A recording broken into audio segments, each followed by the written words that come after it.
बिस्मिल्लाहिर्रहमानिर्रहीम। उम्मीद है काश्तकार भाइयों आप खैरियत से होंगे। गंदम की फसल के अंदर बहुत सारे काश्तकार भाई ये पूछ रहे होते हैं कि गंदम की फसल का जो पौधा है, जो गंदम का पौधा है, वो बिल्कुल मुड़ जाता है।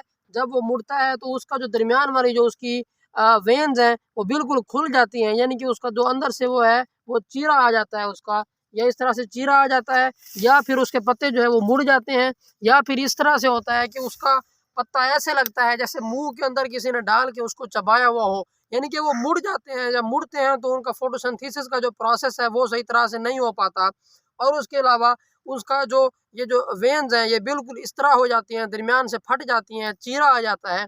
तो ये किसकी कमी की वजह से होता है और किस वजह से असरअंदाज होता है, किस चीज़ की डेफिशिएंसी हो जाती है, कौन से न्यूट्रिएंट को आप इस्तेमाल नहीं करवाते, उससे ये असरात जो है वो गंदम की फसल के अंदर देखे जाते हैं। तो हम काश्तकार भाई पूछ रहे होते हैं कि इसका हल क्या है, इसके नुकसानात कितने होते हैं। इसके बारे में जब हम बात कर रहे होंगे, अगर आपने हमारे चैनल को सब्सक्राइब नहीं किया तो हमारे चैनल को सब्सक्राइब कर दें और बेल के बटन को दबा दें, ताकि फसलों के मुतालिक तमाम वीडियोज़ आप तक बर वक्त पहुँच सकें। काश्तकार भाइयों, जब आप अपनी फसलों के अंदर कैल्शियम का इस्तेमाल नहीं करवाते तो कैल्शियम की कमी की वजह से गंदम के पौधे के जो पत्ते हैं वो इस तरह से दरमियान से चीरा आ जाता है उनके ऊपर, या बिल्कुल मुड़ जाते हैं। तो ये सब कुछ जो है वो कैल्शियम की कमी की वजह से भी हो सकता है।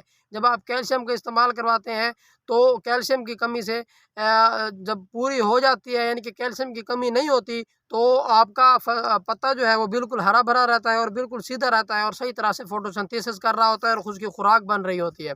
और जब खुराक बनाता है तो सही तरह से उसके दाने भी बन रहे होते हैं।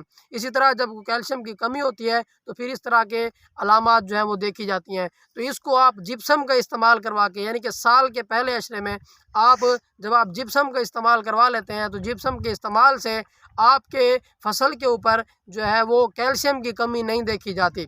इसी तरह अगर आप बोरान का इस्तेमाल नहीं करवाते, यानी कि अगर बोरान की कमी है आपकी फसल के अंदर, तब भी इस तरह के असरात आप देख सकते हैं। गंदम का पत्ता जो है वो मुड़ा हुआ नज़र आता है, चबाया हुआ नज़र आता है, दरमियान में से चीरा आ जाता है। जब आप बोरान का इस्तेमाल नहीं करते तो बोरान की कमी की वजह से भी इस तरह की अलामात जो है वो आपको नज़र आ सकती हैं। बोरान की आपने कमी किस तरह पूरी करनी है, अगर आपने जब आप ज़मीन की तैयारी कर रहे होते हैं तो ज़मीन की तैयारी के वक्त अगर आपने बोरान का इस्तेमाल नहीं किया तो आप स्प्रे करवा कर बोरान की कमी को दूर कर सकते हैं। यानी कि आप साथ डीएपी डालिए, डीएपी के साथ पोटाश डालिए, साथ नाइट्रोजनिक खाद कोई भी डालिए, उसके साथ बोरान का 3 किलो का एक पैक एकड़ के हिसाब से आप छटा करवा दें खाद के में मिक्स करके, तो उससे आपकी बोरान की कमी जो है वो पूरी हो सकती है। बोरान जब आप डालेंगे तो वो अगले साल, यानी कि अगले साल जब गंदम आएगी तो उस वक्त आप बोरान का इस्तेमाल करेंगे, यानी कि साल की उसकी जो पूरी कमी है वो पूरी हो जाती है, क्योंकि किसी चीज़ की ज़्यादती भी जो है वो नुकसान का बायस बनती है। इसी तरह अगर आपने उस वक्त ज़मीन की तैयारी के दौरान आपने वो बोरान को इस्तेमाल नहीं किया तो आप उसका बोरान का स्प्रे करवा दें। बोरान का स्प्रे करवा के आप उस फसल की बोरान की कमी को तो पूरा कर सकते हैं, लेकिन जो ज़मीन के अंदर बोरान की कमी है उसको पूरा नहीं करते। तो उसके लिए आप जो ही अपना नेक्स्ट फसल, यानी कि आप तिल्ली उगाते हैं, आप किसी और चीज़ कोई और फसल उगाते हैं, तो उस फसल की ज़मीन की तैयारी के दौरान आप बोरान को छटा करवा दें, तो उससे फिर नेक्स्ट ईयर, यानी कि अगले साल आप बोरान दोबारा नहीं डालेंगे। उम्मीद है आपको वीडियो समझ आ गई होगी। अपना ख्याल रखिएगा। अल्लाह हाफ़िज़।